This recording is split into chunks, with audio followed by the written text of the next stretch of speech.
Honourable speaker साहब, Iran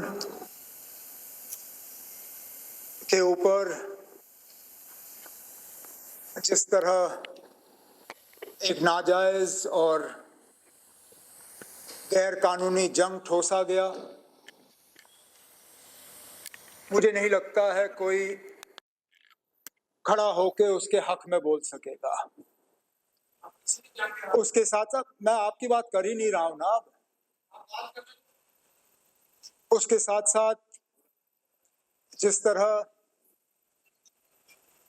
इंसानियत का कत्ल करके बेरहमी से ईरान के सुप्रीम लीडर आयतुल्ला खमेनी साहब, उनके कई साथी और करीबी रिश्तेदारों को शहीद किया गया, उसकी जितनी भी मजम्मत की जाए कम होगी। अफसोस की बात यह है कि मामला वहां रुका नहीं। स्कूल में पढ़ते हुए मासूम बच्चियों को जिस तरह बेरहमी से मारा गया, मैं तो कहता हूं कि शायद ही हमारे रीसेंट हिस्ट्री में इस तरह के कोई वाकयों की हमें याददाश्त हो। और मकसद क्या, अभी भी समझ नहीं आता। अमेरिका के सदर की बात अगर आप सुने तो उन्हें शायद खुद इस बात का एहसास नहीं है कि ये जंग ईरान के ऊपर ठोसा क्यों गया। सुबह रेजिम चेंज की बात करते हैं, दोपहर को स्ट्रेट ऑफ हॉर्मुज की बात करते हैं, शाम को तेल की कीमतों की बात करते हैं। उन्हें खुद शायद नहीं पता कि लगातार पिछले 3 हफ्तों से जो ईरान के लोग भुगत रहे हैं वो क्यों भुगत रहे हैं। अब हमें ये कहा गया यहाँ पे कि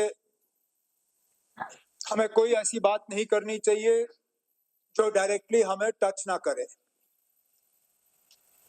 लेकिन हमारे कितने बच्चे बच्चियां, कितने हमारे लोग ईरान में फंसे, तो वो तो डायरेक्ट हमें टच कर गया।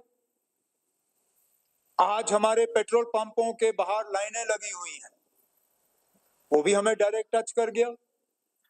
और सबसे ज्यादा हमारे जज्बात, हमारे एहसासात, हमारे फीलिंग्स को जो एक ठेस पहुंची, एक हमें दर्द हुआ। मुझे लगता है हम सबको यहां हाउस के सामने अपनी बात रखने का पूरा हक है।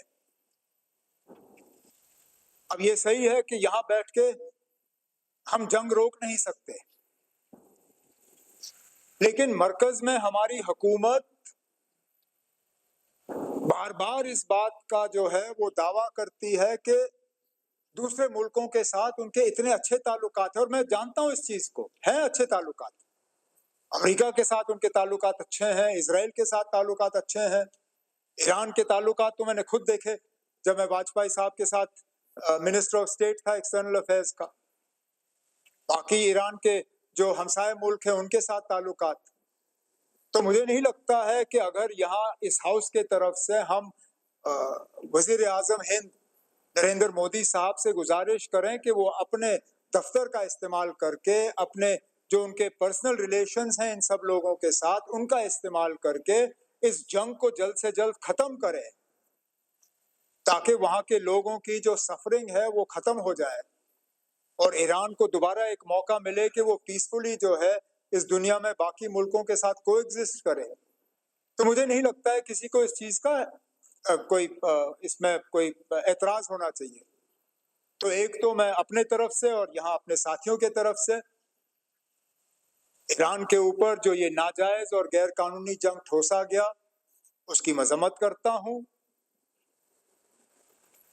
आयतुल्ला खमेनी साहब और उनके साथ जो उनके साथी शहीद हुए, उनके साथ गम और ताजियत का इजहार करता हूं। उसके साथ जो बाकी लोग इस जंग में मारे गए उनके साथ भी।